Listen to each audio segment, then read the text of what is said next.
Bonjour, comment allez-vous? Je suis très heureuse de vous retrouver pour ce petit tuto. Aujourd'hui, nous allons créer des embellissements à partir de rien. Allez, venez avec moi. Alors, j'aime beaucoup le... Ah bah oui, là j'attaque, je suis violente, hein. Alors, j'ai fait d'énormes bêtises, c'est-à-dire que j'ai enregistré la vidéo au cours de laquelle je vous parlais, je vous expliquais tout ça, et j'ai oublié d'activer le micro. Ça marche moins bien, hein, ça marche moins bien. Donc l'idée, voilà, c'est de créer des embellissements pour nos junk, pour nos albums, etc., à partir de matériaux recyclés. Alors moi, je suis une fan de Daphne Dairies, mais c'est des magazines qui, je trouve, sont très chers, très intéressants, très bien faits, hein, mais très chers. Donc quand j'ai fini de les lire dans tous les sens, eh bien, en fait, je les dépiote en petits morceaux. Je sélectionne les images qui me plaisent, et je vais les transformer en embellissement.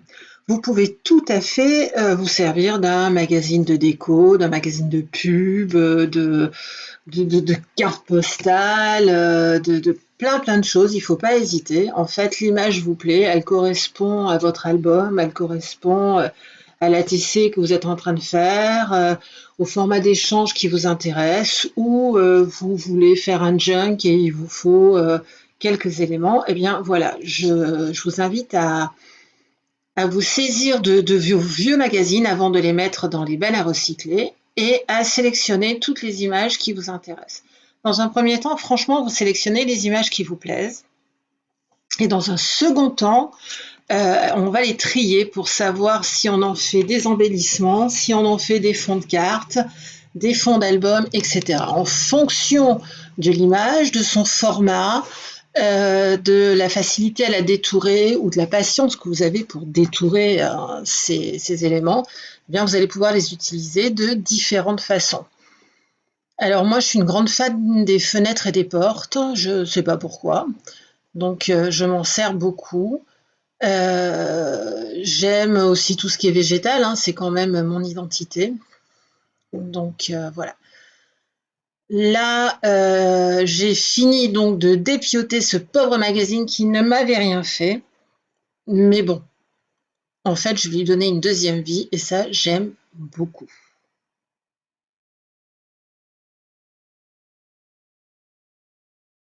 Voilà, on a donc toutes les images qui me plaisaient dans cet album. Là, on a une superbe girafe. J'ai également récupéré une enveloppe. J'ai reçu un format d'échange cette semaine et l'enveloppe est rose poudré, irisée. Je trouvais ça très joli, donc je vais m'en servir également pour mes embellissements.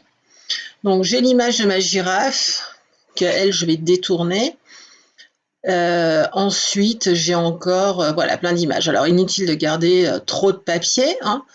Je pense que ces petits livres, je vais les détourer. Bon, ça, j'adore ces bourdons, ces abeilles. Voilà. Ensuite, sur chaque page, je vais chercher ce qui m'intéresse réellement. Alors, certaines, c'est vraiment le format rectangulaire classique qui va m'intéresser. Et donc, je vais les mettre de côté, parce que je ne les travaillerai pas en embellissement, mais enfin si, en embellissement, mais en format classique, en format photo, en format carré. Là, par exemple, je me suis trompée, les fruits et les carrelages, je vais m'en servir dans leur forme originale. Là, par contre, le papillon m'intéresse, le ballon également. Je vais les mettre de côté. Là, je vais faire un truc kitsch avec. Là, j'aime beaucoup les fleurs qui entourent les images. Mais d'un autre côté, la photo me plaît aussi. Donc, je vais essayer de tout avoir. Donc, je découpe les fleurs d'agrumes et les agrumes pour en faire des embellissements. Et je garde ma grande photo de l'autre côté pour en faire un fond. Là, pareillement, pardon, excusez-moi, je vais récupérer ce qui m'intéresse. Hop, hop, voilà. Non, là, il n'y a plus de place. Allez, hop, suivant. Là, alors, en bas, il y a une image qui me plaît pas mal pour faire un fond. Et en haut, on a deux images qui peuvent être intéressantes à détourer. Donc, pareil, j'isole et je trie. Là, j'adore l'encadrement de cette page, tous les nids d'abeilles. En plus, il y a un travail au niveau de la couleur, il y a une espèce de dégradé qui est fait. Donc là, je récupère au maximum mes nids d'abeilles pour pouvoir en faire des embellissements. Je suis très contente. Bon, là, c'est un format classique, donc je garde l'image telle qu'elle. Ici, qu'est-ce qui m'a plu? Je ne sais pas, parce que j'ai tellement bien centré que je ne le vois pas. Ah voilà, c'était le pot de lavande. Je vais en faire un die cut. Et ça, c'est quoi? Je ne sais pas. Là, pareil. Je récupère voilà, des morceaux d'images qui m'intéressent, que je peux utiliser. Le gâteau roulé aux fraises, je vais essayer d'en faire un tag aussi. Là, sur cette page, j'aime énormément la bordure avec les fleurs de toutes les couleurs. Et la page de couverture qui est un petit peu plus cartonnée, je la garde entière. Je vais réfléchir encore à ce que je vais en faire. Ici, qu'avons-nous? Toujours notre bande de fleurs, c'est un classique. Là, hop, je récupère ce qui m'intéresse. Je ne sais pas encore exactement comment je vais m'en servir, mais je sais que c'est que des petites portions de la feuille qui m'intéressent. Là, ah ouais, j'ai quand même craqué sur les cyanotypes, mais vous allez voir, on va le décomposer. Ici, qu'est-ce qui m'intéresse? Ici, c'est un grand dessin que je prends qui pourrait servir de fond, sauf que je vais le détourner également. Donc, je le passe dans la partie embellissement. Là, je récupère toute une collection de petits cœurs sur un cahier d'écolier. J'aime beaucoup. Et enfin, pouf pouf, qu'est-ce que je vais prendre? Allez, les deux cadres que je ne vais pas forcément utiliser en forme de cadre. Voilà.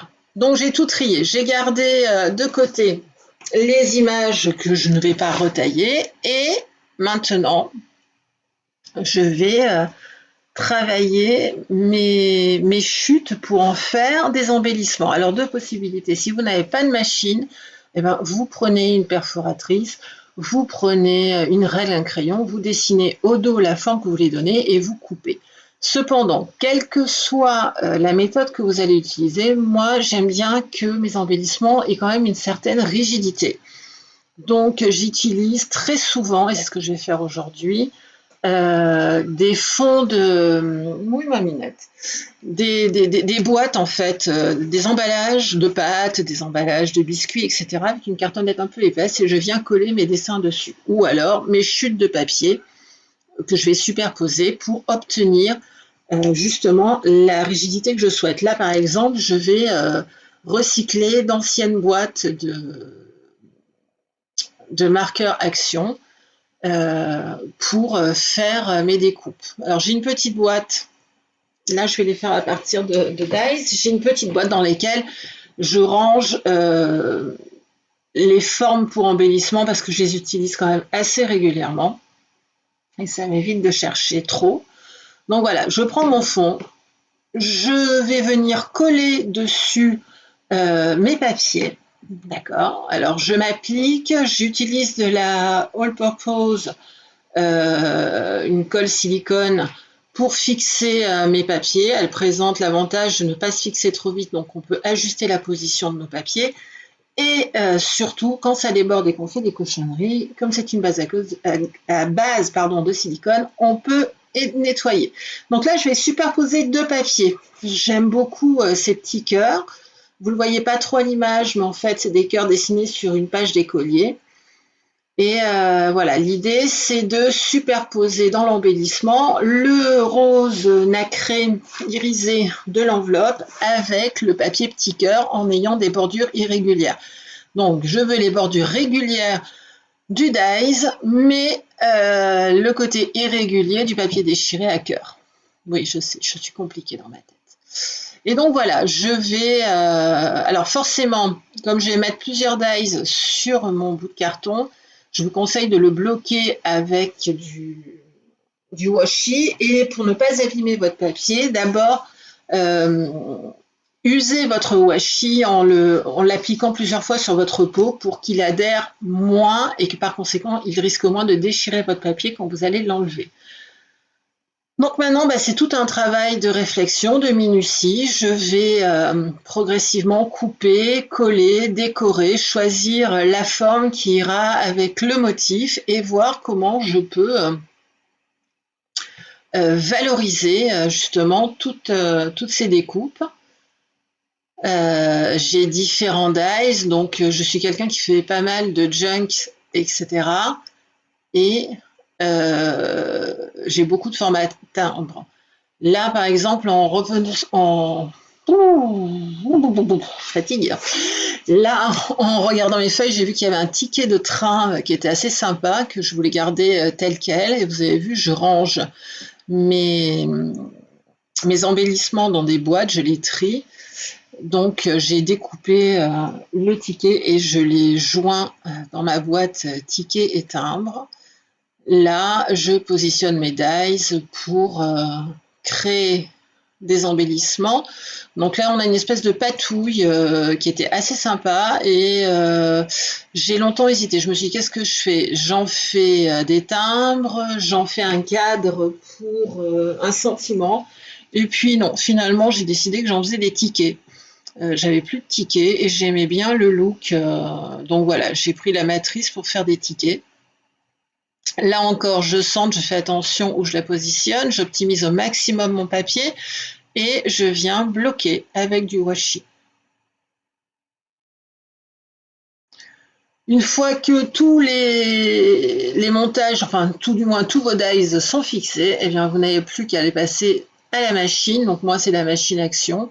J'en suis très contente. Bon, j'atteins les limites hein, parce qu'en fait il me faudrait une A4 au vu des demandes. Mais pour tous les jours, elle est franchement très très bien. Donc vous voyez, j'ai préparé plusieurs plaquettes. J'ai sélectionné les morceaux qui m'intéressaient et je vais donc les passer à la machine tout simplement.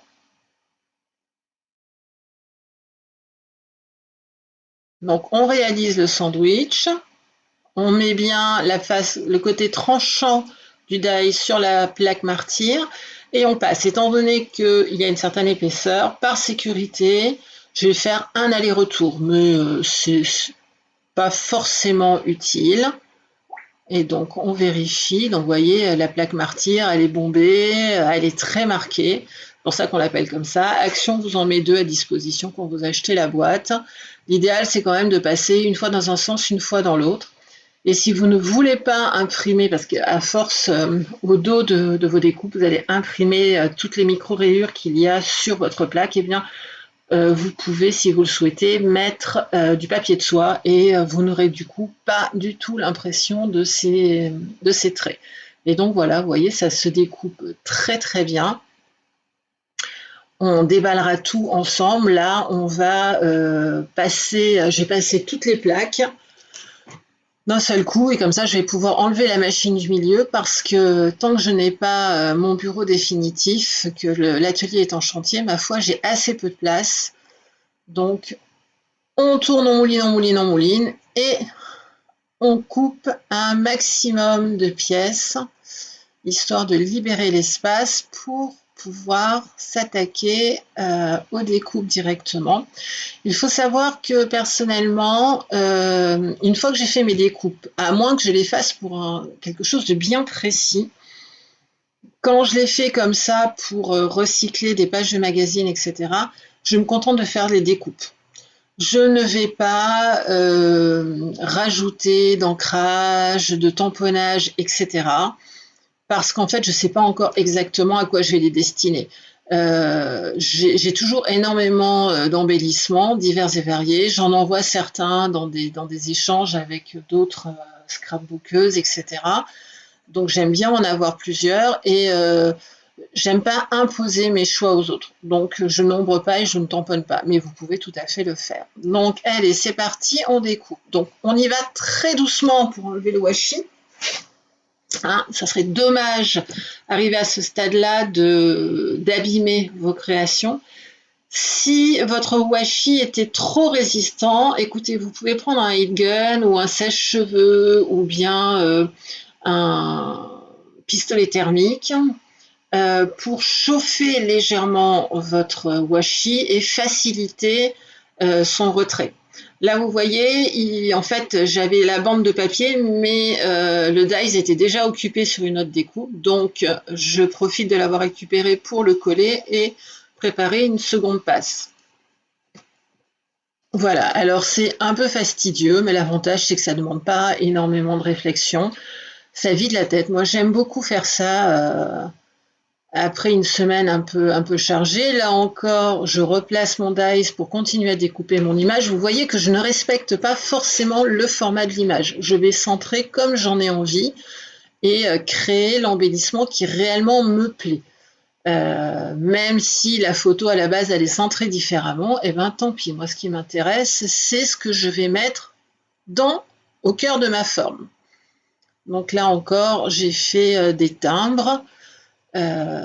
Et en fait, c'est deux images différentes que j'ai superposées. Il y a 3 papiers en fait. J'ai mis, donc vous voyez, je vous disais, vous derrière, vous pouvez les tamponner et tout.